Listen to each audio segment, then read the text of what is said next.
नमस्कार। संसद टीवी में आपका स्वागत है। मैं हूं प्रतिबिंब शर्मा और आप देख रहे हैं हमारा विशेष कार्यक्रम परचम फहराते भारतीय प्रवासी।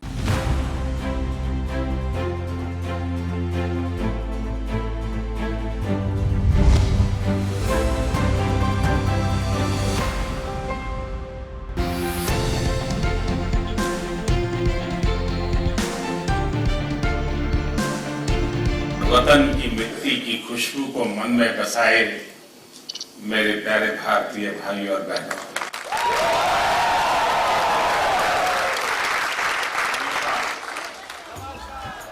आज दुनिया भर में 32 मिलियन प्रवासी भारतीय राजनीतिक, सामाजिक, आर्थिक, व्यापारिक और औद्योगिक क्षेत्र में भारत का गौरव बढ़ा रहे हैं।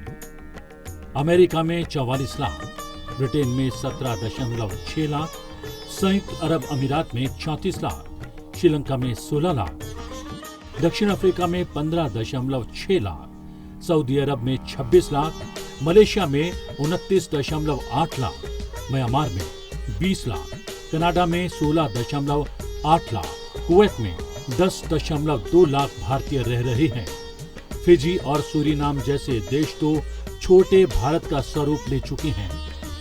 इन दो देशों को छोड़ दिया जाए तो ज्यादातर देशों में भारतीय प्रवासियों की संख्या 3 से 4% ही है, लेकिन वहां उनका महत्व 30 से 40% से कम नहीं है। India is proud of its diaspora. They are 4 into 7 ambassadors of Bharat. 1.7 million here and 32 million all over the world. They can be complimented for exemplifying, and that exemplification is considered by every quarter, that they remain fully committed to the Karam Bhumi and also to Janam Bhumi. This wholesome balance they strike with amazing capability. 1800 के दशक के मध्य गिरमिटिया मजदूरों से लेकर अब उच्च योग पेशेवरों तक प्रवासी भारतीयों ने एक लंबा सफर तय किया है। बड़े पैमाने पर धन वापस भेजा है अपने देश और विदेश में राजनीतिक महत्व बढ़ाया है। भारत के प्रवासियों की संख्या दुनिया में इस वक्त सबसे ज्यादा है, लेकिन भारत ही नहीं दूसरे देशों के लोग भी बड़ी संख्या में विदेशों में जाकर बसे, लेकिन उनमें और भारतीयों में एक बड़ा अंतर है। भारत के लोग तंग होकर नहीं, बेहतर अवसरों की तलाश में वहां गए। भारतीय जहां भी गए वहां जाकर उन्होंने हर क्षेत्र में अपना सिक्का जमाया। इस समय दुनिया के ऐसे दर्जन भर से ज्यादा देश हैं जिनके राष्ट्रपति, प्रधानमंत्री, न्यायाधीश और अन्य बड़े पदों पर आसीन लोग भारतीय मूल के हैं। भारतीय मूल के ऋषि सुनक यूनाइटेड किंगडम के इतिहास में पहली बार एक गैर श्वेत प्रधानमंत्री बनने वाले व्यक्ति हैं। भारतीय मां की संतान कमला हैरिस संयुक्त राज्य अमेरिका की पहली अश्वेत उपराष्ट्रपति हैं। कमला हैरिस 2017 से 2021 तक कैलिफोर्निया की सीनेटर भी रही हैं। 2015 में पुर्तगाल के प्रधानमंत्री बनने वाले एंटोनियो कोस्टा के परिवार का संबंध गोवा से है। I'm very proud of visiting my father's land as Prime Minister, and especially as the first Prime Minister of Indian origin in the European Union. Antonio Costa Bharat के OCI कार्ड धारकों में शामिल हैं। भारत के प्रधानमंत्री नरेंद्र मोदी ने साल 2017 में उन्हें उनका OCI कार्ड सौंपा था। चंद्रिका प्रसाद चांद संतोखी दक्षिण अमेरिकी देश सूरीनाम के राष्ट्रपति चुने गए। सूरीनाम के राष्ट्रपति के रूप में संतोखी की नियुक्ति एक बहुत बड़ी सफलता थी, क्योंकि उनकी नियुक्ति ने देश में तानाशाही को हमेशा हमेशा के लिए समाप्त कर दिया। मॉरिशस के प्रधानमंत्री नियुक्त होने वाले प्रवीण जगन्नाथ की जड़ें उत्तर प्रदेश से जुड़ी हैं। पृथ्वीराज सिंह रूपुन मॉरिशस में भारतीय मूल के प्रधानमंत्री होने के अलावा उनके राष्ट्रपति भी हैं। हाल ही में अपने कार्यकाल के 2 साल पूरे करने वाले सेशेल्स के राष्ट्रपति विविल रामकलावन का भी भारत के साथ करीबी संबंध है। उनके दादा बिहार के रहने वाले थे। 2017 में सिंगापुर की पहली महिला राष्ट्रपति बनने वाली हलीमा याकूब भी भारतीय मूल की हैं। वो 8वें राष्ट्रपति के रूप में चुने जाने से पहले सिंगापुर के स्पीकर के रूप में काम कर चुकी हैं। कैरिबियाई देश गुयाना के राष्ट्रपति इरफान अली के पूर्वजों की जड़ें भी भारत से जुड़ी हैं। भारतीय मूल के लोग राज्य के प्रमुखों और सरकार के प्रमुखों के रूप में ही नहीं, बड़े बड़े बहुराष्ट्रीय निगमों के प्रमुखों के रूप में भारत की वैश्विक प्रोफाइल को लगातार बढ़ा रहे हैं। गूगल के सीईओ सुंदर पिचाई, माइक्रोसॉफ्ट के सीईओ सत्य नडेला, इनमोसेट के CEO Rajeev Suri, Adobe Inc के सीईओ शांतनु नारायण, विश्व बैंक के अध्यक्ष बनने वाले अजय बंगा ऐसे प्रवासी भारतीय हैं जो भारतीय शक्ति का परचम विश्व पटल पर फहरा रहे हैं। प्रवासी भारतीय जहां अपने पद और कार्यों से भारत का नाम रोशन कर रहे हैं, वहीं भारतीय अर्थव्यवस्था में भी अपना महत्वपूर्ण योगदान दे रहे हैं। प्रवासियों से धन प्राप्त करने वाले देशों की सूची की बात की जाए तो इसमें भारत नंबर 1 पर है। कोरोना महामारी के बावजूद 2021 में भारतीय प्रवासियों ने 87 अरब डॉलर भारत भेजे। 2021 में भेजी गई राशि साल 2020 से 4.6% ज्यादा थी। 20% राशि तो अमेरिका के प्रवासियों ने ही भारत में भेजी थी। भारतीय लोग जिन देशों में भी रहा करते हैं, उन्हें भी संपन्न बनाने में कसर नहीं छोड़ते।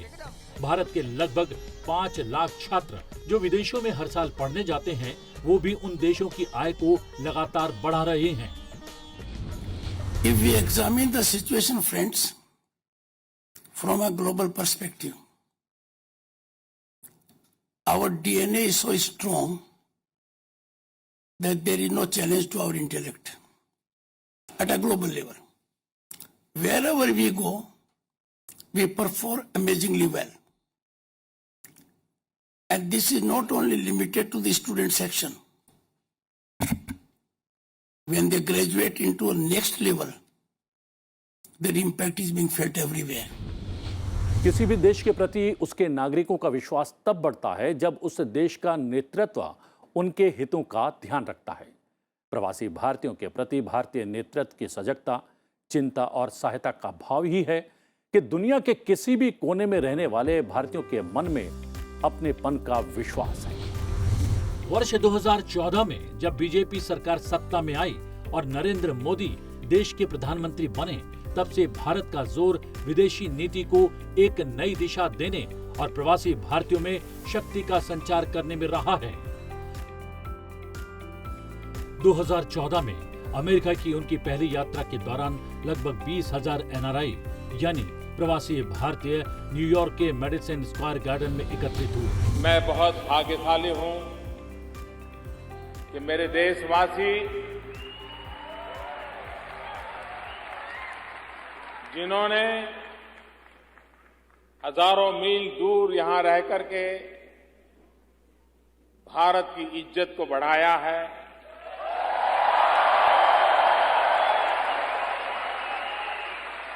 भारत की आन बान शान को बढ़ाया है। वरना एक जमाना था हमारे देश को सांप सपेरों वालों का देश माना जाता था।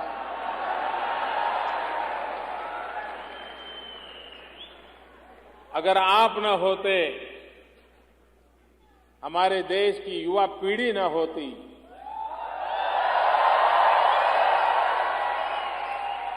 इंफॉर्मेशन टेक्नोलॉजी के क्षेत्र में आप लोगों ने जो कमाल करके दिखाई है,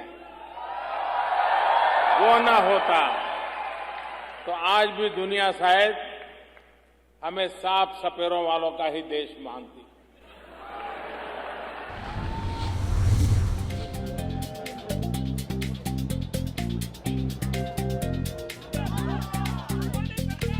I would say it was not a speech to me.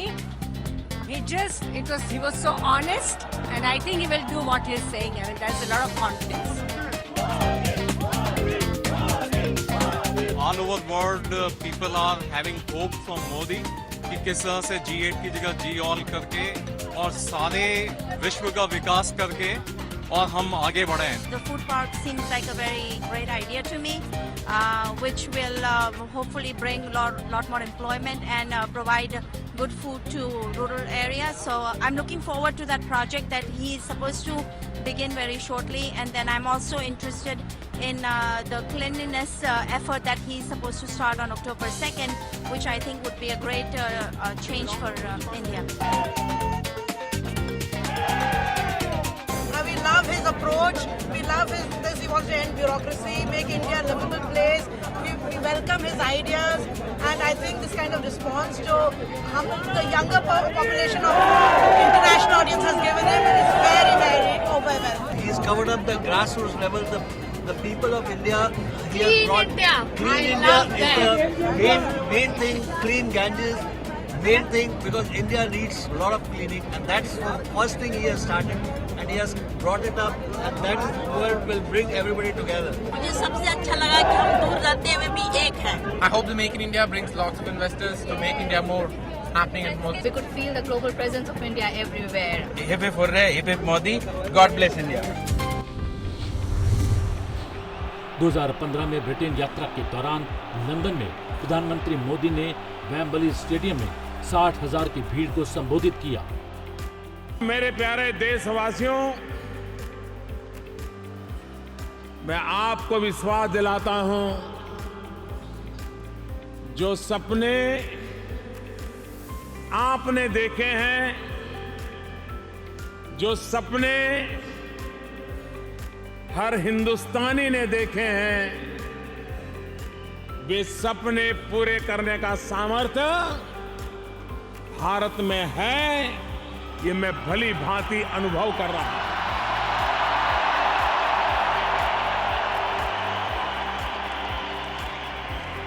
मैं कह सकता हूं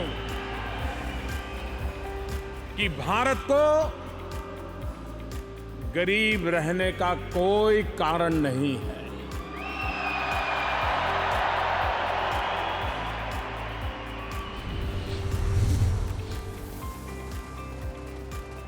22 सितंबर 2019 को टेक्सास में आयोजित हाउडी मोदी कार्यक्रम ने तो लोकप्रियता के तमाम रिकॉर्ड ध्वस्त कर दिए।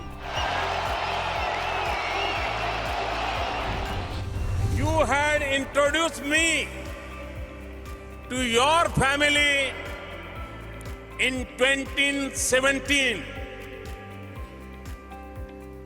and today I have the honor to introduce you to my family.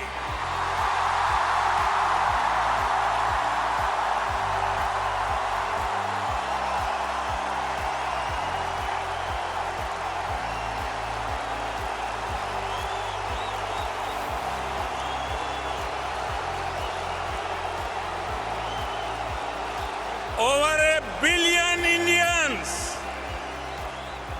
and people of Indian heritage around the globe. गत 9 वर्षों में प्रधानमंत्री मोदी ने लगभग 45 देशों के भारतीय प्रवासियों से न केवल मुलाकात की है, बल्कि योजनाओं और सुविधाओं की ऐसी सौगात दी कि विदेशी धरती पर भारत माता की जय हो गई है।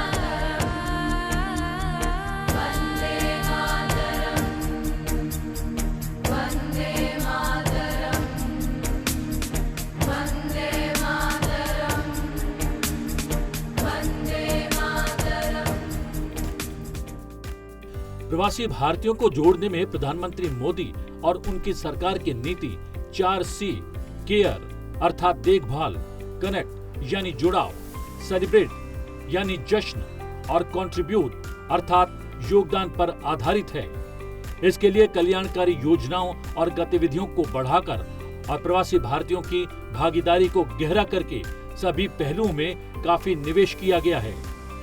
प्रवासी भारतीयों के लिए योजनाएं शुरू करने की बात की जाए तो 8 जनवरी 2017 को बेंगलुरु में आयोजित 14वें प्रवासी भारतीय दिवस सम्मेलन में प्रधानमंत्री मोदी ने विज्ञान और प्रौद्योगिकी विभाग द्वारा वज्र यानी विजिटिंग एडवांस ज्वाइंट रिसर्च योजना लॉन्च करने की घोषणा की।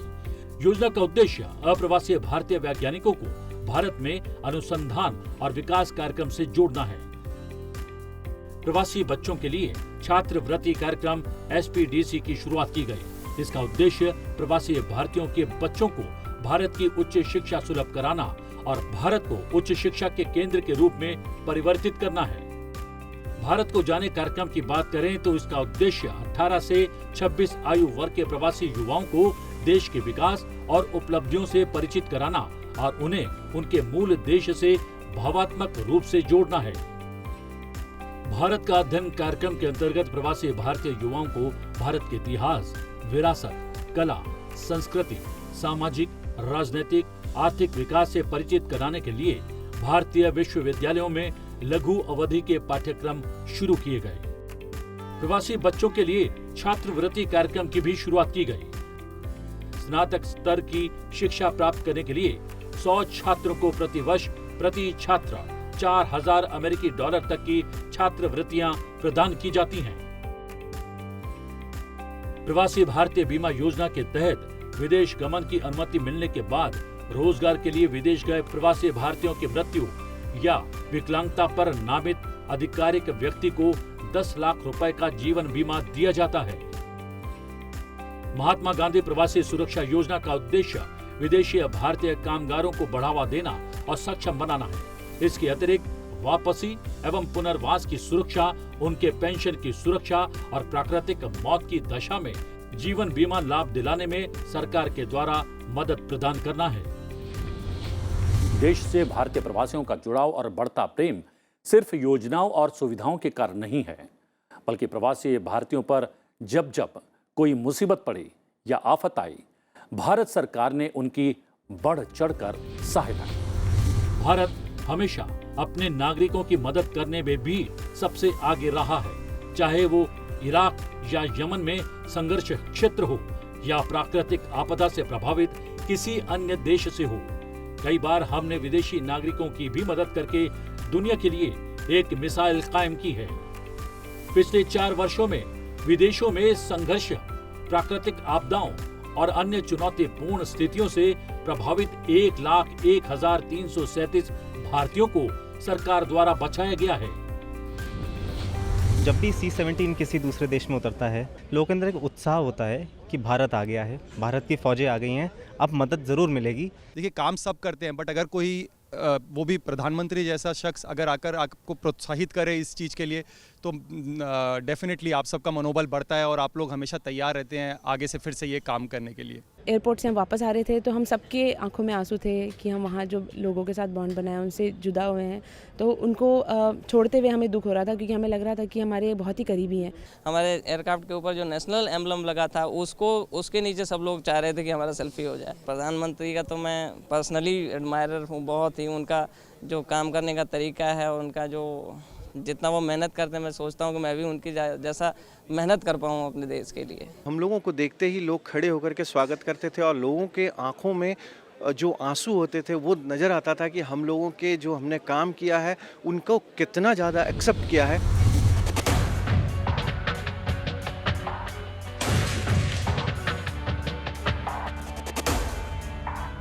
ऑपरेशन राहत की बात करें तो ऑपरेशन राहत साल 2015 की बात है। यमन में सरकार और हौती विद्रोहियों के बीच जंग छिड़ गई।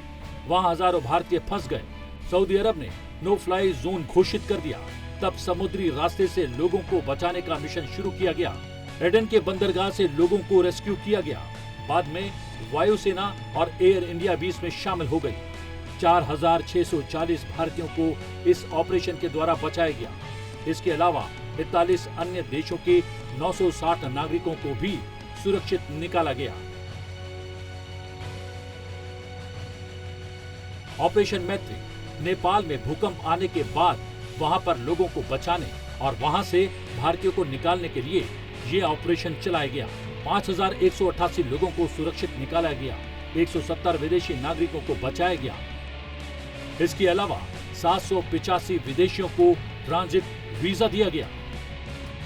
ब्रिसेल से निकासी साल 2016 में बेल्जियम में 3 आत्मघाती बम विस्फोट हुए। 32 नागरिक मारे गए। जेट एयरवेज ने युद्ध में फंसे देश के लोगों को निकालने की मुहिम शुरू की। जेट एयरवेज ने एम्स्टर्डम तक लोगों को बुलवाया, फिर वहां से भारत लेकर आए और 4 उड़ानों में 800 लोगों को लाया गया।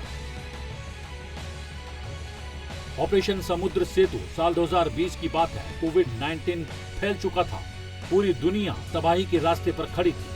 भारत सरकार और भारतीय नौसेना ने 3,992 भारतीयों को उनके घर तक पहुंचाया। वंदे भारत मिशन 2021 में भारत कोविड की वजह से अलग अलग देशों में फंसे भारतीयों को वापस लेने की मुहिम छेड़ चुका था। लंबे ऑपरेशन में 60 लाख लोगों को वापस लाया गया। 18,79,968 लोग एयर इंडिया और एयर इंडिया एक्सप्रेस विमानों से आए। 36,92,216 चार्टर प्लेन के जरिए वापस लौटाए गए।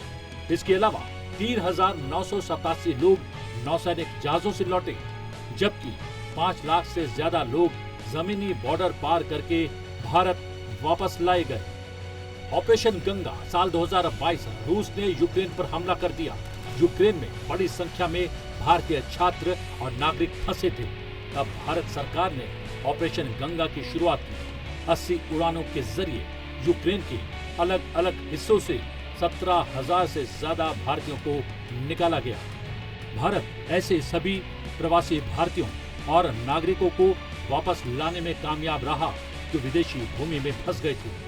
आज विदेशों में बसे भारतीयों का गौरव भी बढ़ गया है, क्योंकि भारतीय पासपोर्ट उनके लिए सुरक्षा कवच बन गया है।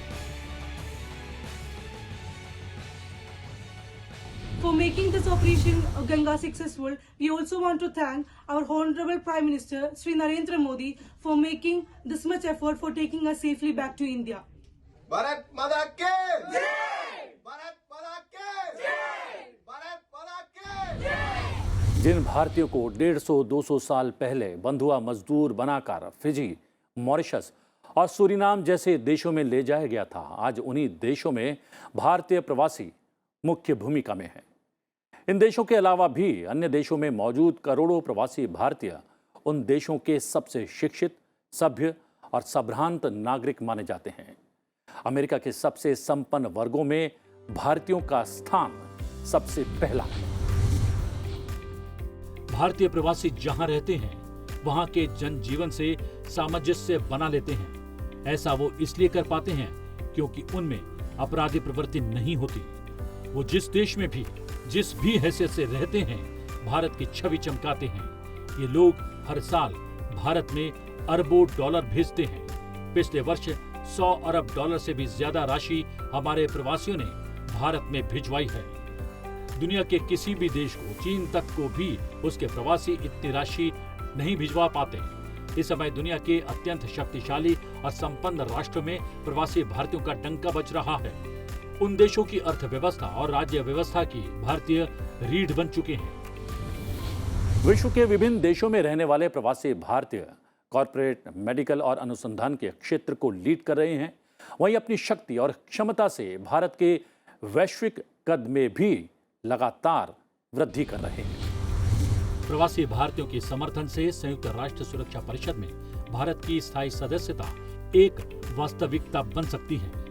भारत ने नवंबर 2017 में अंतर्राष्ट्रीय न्यायालय में न्यायमूर्ति दलवीर भंडारी की पुनर्नियुक्ति के लिए संयुक्त राष्ट्र संघ में 2/3 मत हासिल कर अपने राजनयिक प्रभाव का प्रदर्शन किया।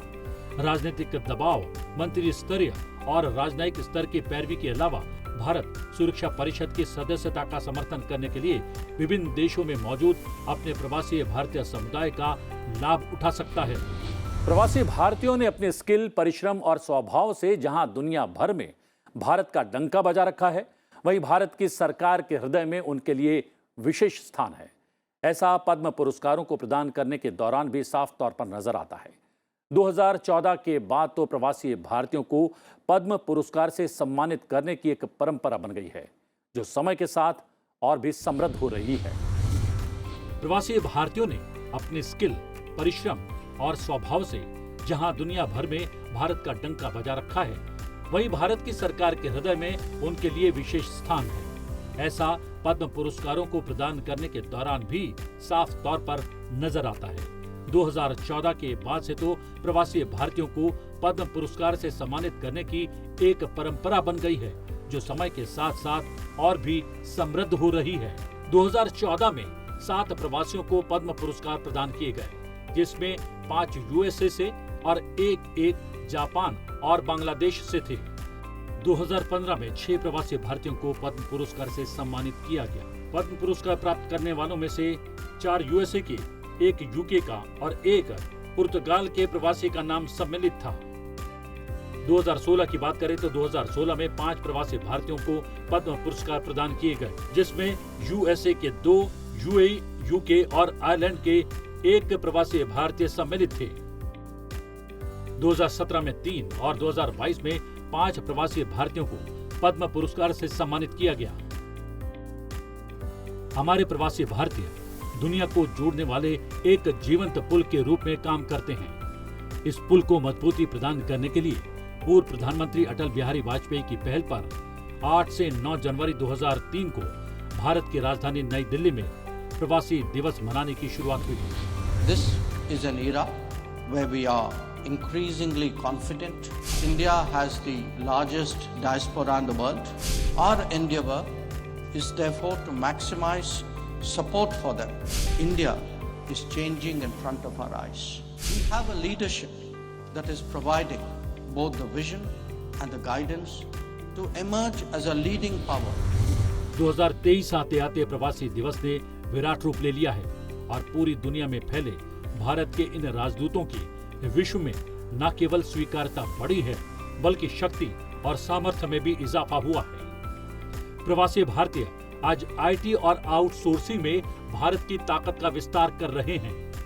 वैश्विक स्तर पर नवाचार और नई तकनीक के साथ साथ भारत में स्थानीय समस्याओं के लिए नवीन समाधान तैयार करने में अपरिहार्य भूमिका निभा रहे हैं। उन देशों और समाजों में अच्छी तरह से एकीकृत होने के बावजूद अपनी मातृभूमि और इसकी समृद्ध विरासत, परंपराओं और संस्कृति के साथ गहरे और स्थायी संबंध बनाए रखना भी जारी रखे हुए हैं।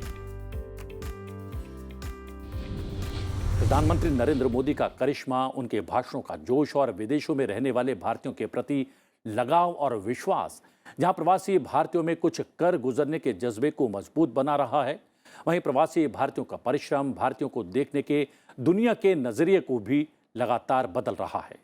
ये पारंपरिक सहयोग और बदलाव बहुत जल्द भारत के सुपर पावर बनने का आधार होगा। इस विशेष में इतना ही। मुझे दीजिए आज्ञा, लेकिन देखते रहिए संसद टीवी। नमस्कार।